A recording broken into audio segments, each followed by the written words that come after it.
And what's up, everybody? Welcome back to the channel. It is your boy Cheap Ludes, absolutely sweltering in this sweat box of a recording studio that I have here. Let's talk about the market in NBA 2K22. My team.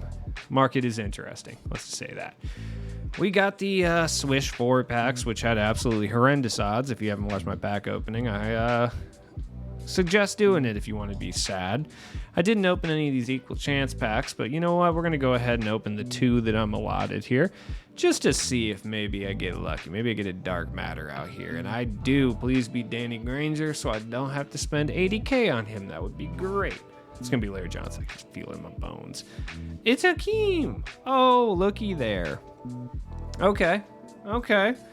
There we go. He's got the My Team uni because for some reason they didn't give any of these cards uniforms, which I find to be very strange. I'm not 100% certain why they did that.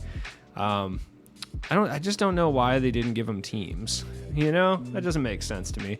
And you know what? Since I'm here, let's do another one and pull a Bogut for good measure. You know, let's get a little Bogut action. Oh boy, look at that. There's my luck. I just needed to spend VC. That's what I needed. Okay. I still would advise not opening these, to be completely honest with you. Oh, look at that. And we got Granger, so I don't have to spend $80K on Granger. Things are looking up. Coming up roses, I suppose. I would still not open these equal chance packs. Now, Granger is a bit more expensive than I had initially quoted while I was doing my pack opening. I thought he would be under the 50K prerequisite, but that's not accurate.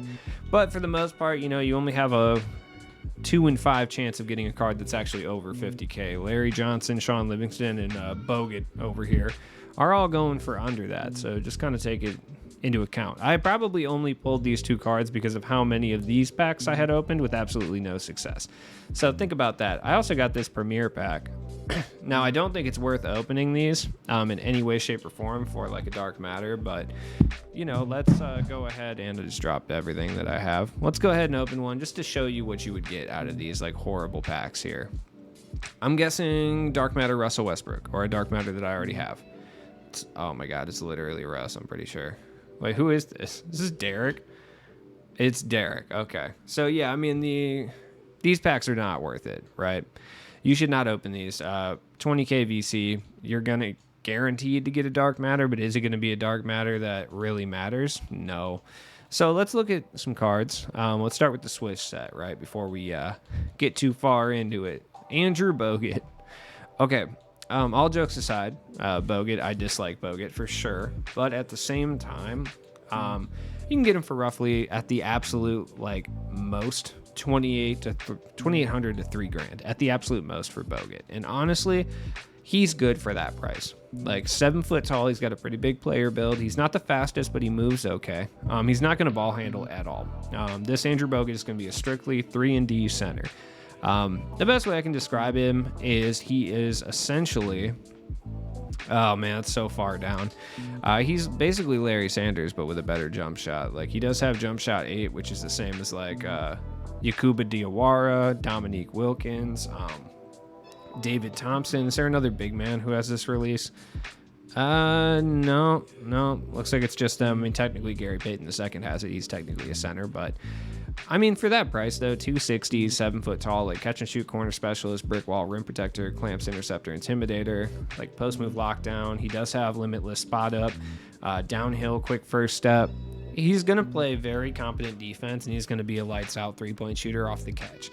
Now, if you understand that that's what you're getting from Andrew Bogut, for this price, he's probably the best center that you can get. For 2,000 MT, I would be willing to say that as of right now, yeah, he's probably, if not outright the best, at least one of them that you can get for that price. So I think he's worth picking up in that regard.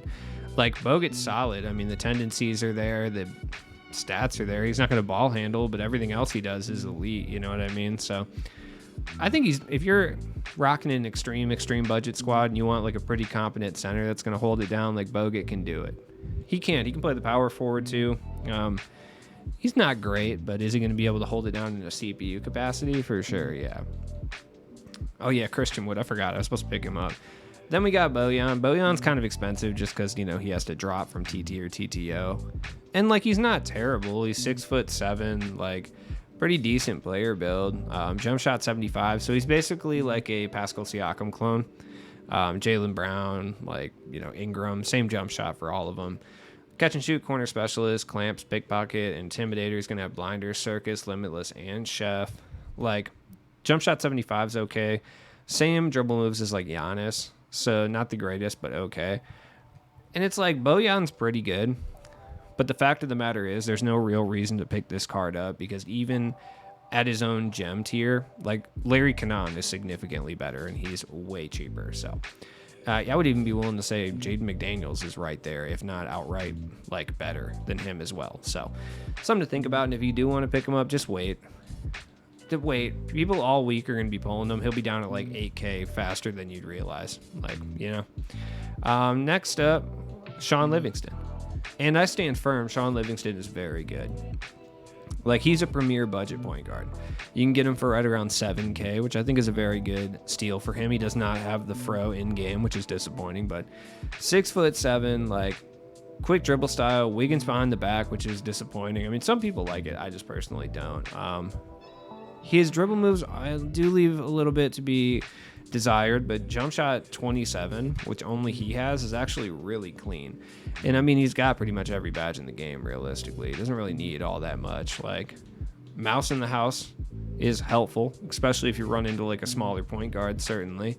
Box, I guess, but he doesn't really need anything else. Sean Livingston is actually really good. He's a very complete player. If you have a budget squad, this is probably the top tier point guard option that you can pick up, honestly. I would say he's probably the best point guard you can use up to 25K. Possibly even out there. Running him in Yakuba, that's a really dynamic duo. It's a 1-2 punch. It's solid. And he can play the 2 guard really well too if you want to go that route. So it's an option is what I'm saying. Larry Johnson. Okay, Larry Johnson's actually really good. I feel like a lot of people are sleeping on this card, but he's actually really fun. Quick dribble style. He's got Scotty behind the back. Not the greatest dribble moves. If you're somebody who's a dribble god, you're not going to like Larry Johnson. But if you're a hold, sprint, and run to the basket or come off screens and shoot threes kind of guy, Larry Johnson is good. Jump shot 13, a really solid Danny Green and Glenn Rice's release. Other Larry Johnson had it too. Larry Johnson is fun. He's basically an invincible card too, by the way. If you look at his stats, he pretty much is 90 plus in everything. The only thing he's not 90 plus in is shot IQ. Literally. He's 90 plus in every single thing. His player build is good too. Larry Johnson has a decent player build. Let's look at his 3 tendencies 50. It's not the worst, but it's not great either. Or it's not, whatever. You know what I mean. 98, 98, 98, 98. Solid. The badges are fantastic. Catch and shoot, corner specialist, brick wall, pickpocket, rim protector, clamps, limitless spot up. I mean, he's good. The thing I'll say about Larry Johnson is he is the perfect point guard if you are somebody who runs their ball handling duties through a shooting guard or a small forward. Larry Johnson is a top tier cone point guard, which is a weird thing to say, but it's definitely accurate for what Larry Johnson brings to you. He's going to play elite defense, have a wet jump shot, and a huge player build. He's going to be able to defend all 5 positions. Center's going to be a little iffy, but he can definitely do it. Larry Johnson, hold it down. Now we get to Granger. Granger's 80K, which is steep for a dark matter at this stage, especially when so many cards are 30, you know what I mean? But Granger's 6'9", he looks about 7 feet tall. Badge wise, he can dribble, he can play defense, he can 3-hunt, he can dunk, he can do everything. He's got almost every badge in the game. He's only missing defensive leader, special delivery, and hook specialist, none of which he actually needs. And he might be the best point guard for under 100K, depending on play style. There's definitely point guards that are going to be more beneficial for you depending how you play the game, but with that jump shot 29, which I love, I mean, he's basically an invincible card too. He's got almost 90 in everything. Jump shot 29 and very quick is good. Pippin behind the back. Kawhi size up. He's got the pro escape, which isn't terrible. It's just not great, but Granger's nice. He is. Granger's really good. And there's Miles Turner. He's essentially just going to be a 3-and-D power forward center. He was really good at the beginning of the year. No one could shoot at that point, but I don't know. For his price, he's not bad. He's going for roughly around 30K and under, which I think is a good price for him for sure.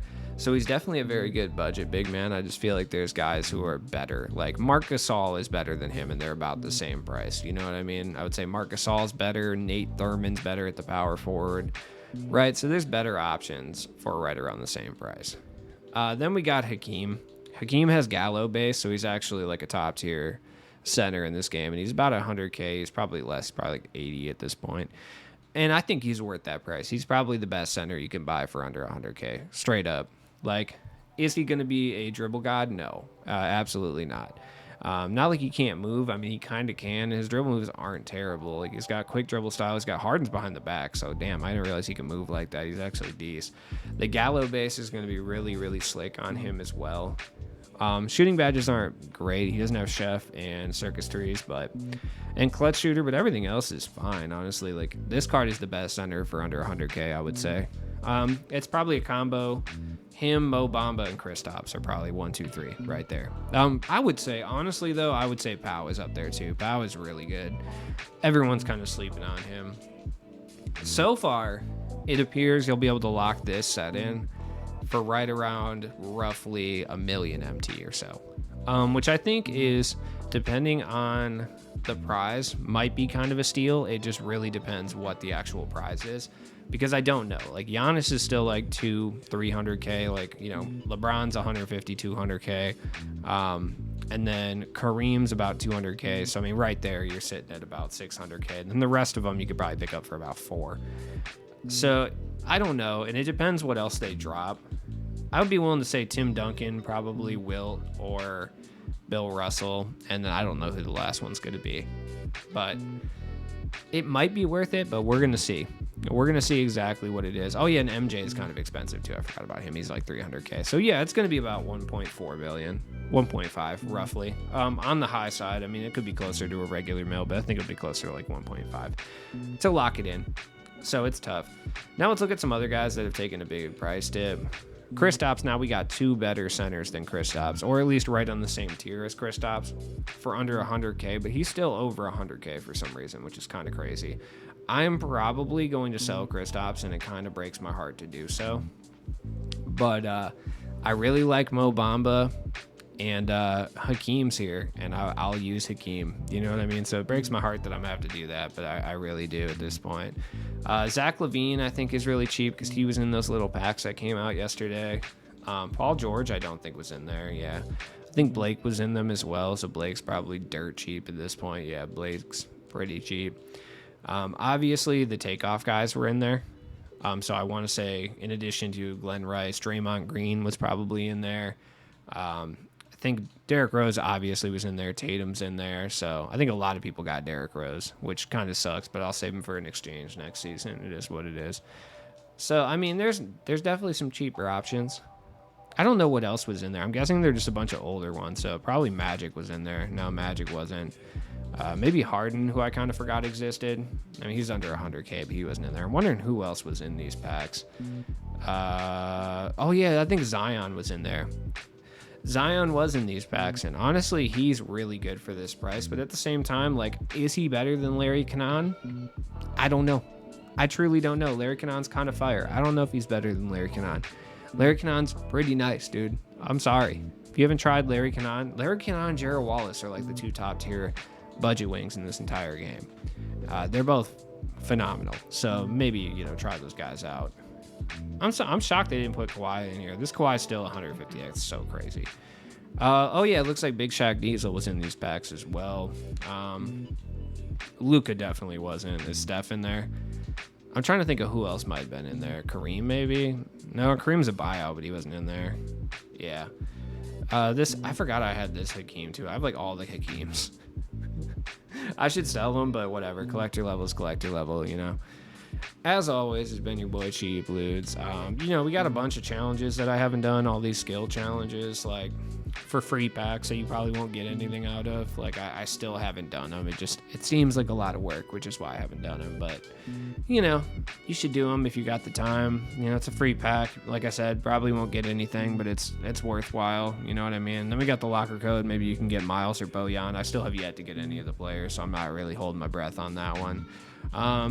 And then it's hard for me to really recommend doing this huge grind for Bob McAdoo, but you could if you want. The reason I say that is because there's so many better small forward, power forwards. Well, I think Bob McAdoo, does he play small forward? I don't know if he does. I think he's power forward center, but there's so many better power forwards or comparable level power forwards that you can get for nothing that it's not really worth it. So, hey, it is what it is. I don't know if I'm dropping a video tomorrow because I'm recording the podcast, so we'll see, which I'm finally bringing back. So if you want to know more about the podcast, jump in the comments. We recorded a bunch of episodes in the past. We've just taken like a 6-month hiatus. So, we're coming back strong. But if you want to, go listen to those episodes, perhaps jump in the comments. I'll send you the link.